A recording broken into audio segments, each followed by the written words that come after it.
Seorang pengusaha Kristen pernah mengajukan pertanyaan yang sangat penting. Ia bertanya, "Saya memiliki kelebihan uang tiap tahun. Apa yang harus saya lakukan? Apakah saya harus menyumbangkannya, menginvestasikannya, atau memasukkannya ke tabungan pensiun?" Pertanyaan ini membawa kita pada satu kunci yang akan kita bahas hari ini, mengelola kelebihan atau surplus sebagai titipan. Kita perlu paham bahwa kelebihan materi bukanlah milik kita sepenuhnya, tapi tanggung jawab yang Tuhan percayakan. Namun jika kita lihat Alkitab, ini topiknya mungkin terasa membingungkan. Satu ayat berkata orang bijak punya kelebihan di rumahnya, sementara ayat lain memuji orang miskin. Yesus menegur orang kaya yang membangun lumbung besar, tapi Yesus juga menegur hamba yang tidak menginvestasikan uangnya dengan bijak. Bagaimana kita memahami hal ini? Apakah itu surplus itu berkat, kutukan, titipan, atau jebakan? Nah, kuncinya sebenarnya satu. Kita harus sadar bahwa firman Tuhan, Alkitab, tidak pernah bertentangan, prinsip-prinsipnya tidak pernah bertentangan. Tuhan selalu berurusan dengan sikap hati kita. Dengan kata lain, Tuhan melihat motivasi di balik tindakan kita. Bagi satu orang, kelebihan uang itu adalah titipan Tuhan untuk kebutuhan masa depan.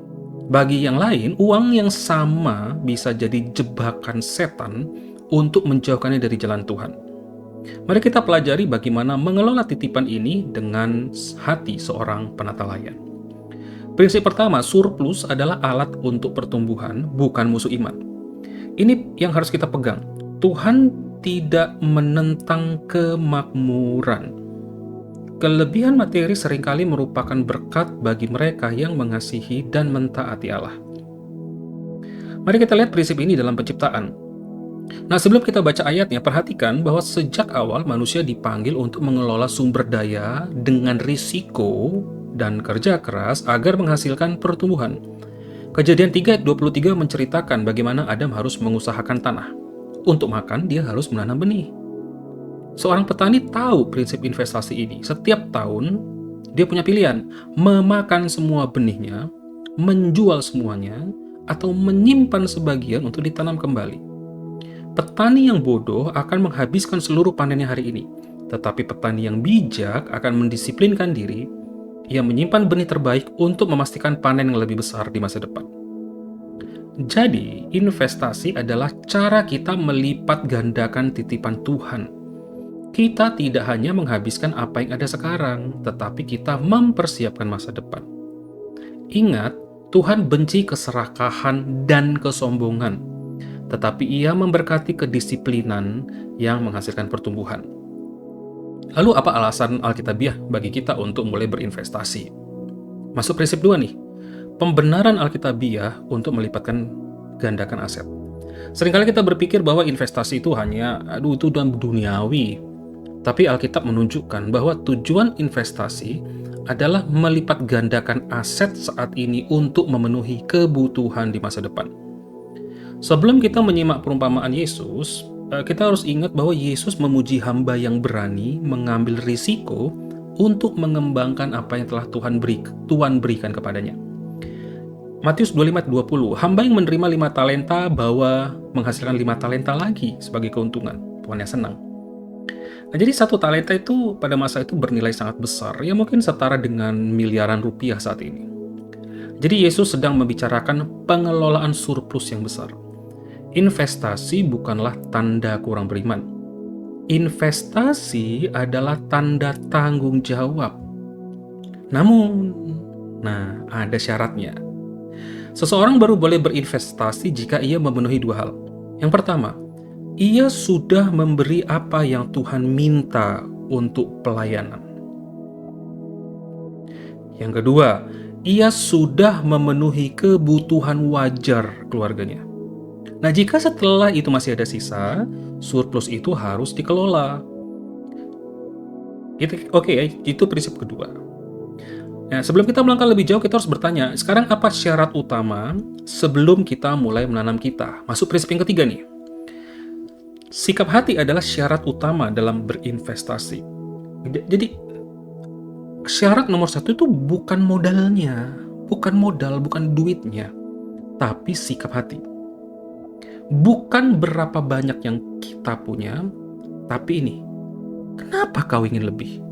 Mengapa saudara ingin lebih? Itu yang penting, motivasi sikap hatinya. Alkitab memperingatkan kita tentang pentingnya kesetiaan dalam hal kecil. Dan di Lukas 16 ayat 10-11, Yesus menjelaskan kaitan antara uang duniawi dan kekayaan sejati. Di Lukas 16 ayat 10-11 menegaskan bahwa jika kita tidak setia mengelola harta duniawi yang kecil, siapa yang akan mempercayakan kekayaan rohani yang sejati kepada kita? Senjata terbaik melawan penyakit keserakahan adalah rencana yang spesifik untuk mengembalikan kelebihan itu, surplus itu, untuk kerajaan Allah. Kita harus memiliki gaya hidup yang disiplin, tidak peduli berapapun penghasilan kita. Kata kuncinya tahu nggak apa? Merasa cukup. Kesalehan yang disertai rasa cukup adalah keuntungan besar. Tanpa rasa cukup, investasi hanya akan menjadi pengejaran tanpa akhir yang melelahkan jiwa. Jadi apa saja motif yang benar di hadapan Tuhan saat kita mengelola surplus ini? Prinsip keempat, kenali motif ilahi atau motif duniawi. Ada perbedaan besar antara orang yang berinvestasi untuk Tuhan dan orang yang berinvestasi karena takut atau ego. Motivasi yang benar akan menghasilkan kedamaian, sedangkan motivasi duniawi akan menghasilkan kecemasan. Nah, kita bedakan duanya. Yang pertama-tama itu kita melihat motif ilahi. Motif ilahi itu yang pertama memajukan pekerjaan Tuhan. Beberapa orang punya karunia khusus untuk memberi. Bagi mereka, investasi adalah cara memperluas pelayanan mereka. Motif pertama memajukan pekerjaan Tuhan. Motif kedua, tanggung jawab keluarga. Kita diperintahkan untuk menafkahi rumah tangga kita, termasuk mempersiapkan masa depan anak-anak seperti biaya pendidikan. Motif ketiga, kebutuhan masa depan. Ya seperti semut yang menyimpan makanan di musim panas. Kita bijak jika kita merencanakan masa sulit atau masa tua. Itu motif ilahi. Ada motif duniawi. Ini adalah jebakan. Pertama itu keserakahan. Keinginan yang terus-menerus untuk memiliki lebih banyak dan menuntut yang terbaik. Motif yang kedua yang duniawi. Kesombongan. Ingin merasa lebih tinggi dari orang lain karena pencapaian materi. Ketiga, iri hati. Berinvestasi hanya karena melihat kesuksesan orang lain dan ingin menyainginya. Intinya adalah kita tidak bisa mengabdi kepada dua Tuhan. Kita tidak bisa melayani Tuhan atau harta, mamon pada saat yang sama. Jika motivasi hati kita salah, investasi kita hanya akan mematikan nilai-nilai rohani kita. Oke, jadi sekarang secara praktisnya nih gimana nih seberapa banyak yang harus saya investasikan? Jadi ada 3 strategi. Yang pertama-tama, berilah untuk pekerjaan Tuhan terlebih dulu. Jangan nunggu sisa. Berilah sampai kita merasa kebutuhan yang Tuhan taruh di hati kita itu sudah terpenuhi. Jika ragu, cukup nggak ya? Cukup nggak ya? Lebih baik memberi terlalu banyak daripada terlalu sedikit. Memberi menjaga hati kita tetap lembut dan tidak kapalan oleh cinta uang. Kedua, kendalikan pengeluaran pribadi. Tetapkan standar hidup yang wajar bagi keluarga kita. Pengeluaran yang berlebihan bisa merampok dana surplus secepat investasi yang buruk. Ingat, terlalu banyak belanja membuat kita manja, tetapi terlalu sedikit juga menjadi hukuman diri yang tidak perlu. Carilah keseimbangan. Yang ketiga, buatlah rencana tertulis. Manusia itu sangat pintar cari-cari alasan, merasionalisasi keadaan. Kita sering berkata akan memberi, tapi nanti kalau investasinya untung. Oh, ini nanti kalau untung baru saya kasih untuk Tuhan. Oh, putuskan sekarang berapa persentase keuntungan yang akan saudara berikan sebelum uang itu benar-benar ada di tangan Anda. Buat dari awal. Sebagai kesimpulan, mengelola kelebihan materi itu adalah ujian karakter. Apakah surplus kita akan menjadi titipan yang memuliakan Tuhan atau jebakan yang membelenggu hati? Ingatlah prinsip ini.